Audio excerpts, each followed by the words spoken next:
lesser extent, rock and roll, what does it mean to you now compared to 30, 40 years ago? Good question. What is what? What does the blues, and to a lesser extent rock and roll, mean to you now as compared to 30 or 40 years ago? Yeah.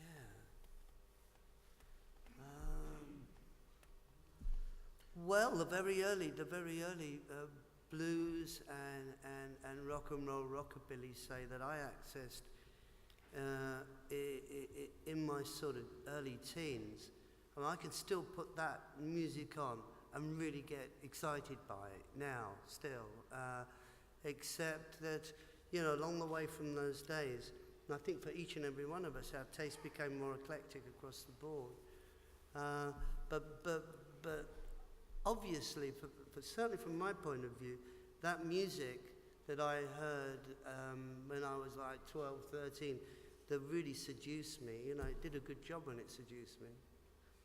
So there we are. And you know, the thing about it is that blues is like the country blues. So many more doors have opened, perhaps in the last 40 years, to access singers like King Solomon Hill and some fantastic guys from the Delta who maybe only cut 4 or 5 sides, but they really were real. They shaped so much for other people. I mean, Willie Brown, that Robert Johnson sings about in Crossroads Blues, I think he cut 5 or 6 sides. And he was great, but the game was the game, and everybody was out to play all sorts of different kinds of music along with the blues. Robert Johnson used to play all sorts of stuff, including songs of the day. So the references to those old players, to me, it's a kind of home of the heart.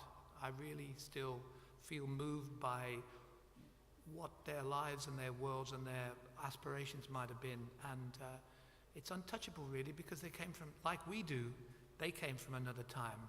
And we kind of come from another time, really, now, as you saw us this morning. So the blues and rock and roll for me is still part of the pulse of my life. John, do you want to finish off with any comment on that? The blues and rock and roll is a part of the pulse of his life.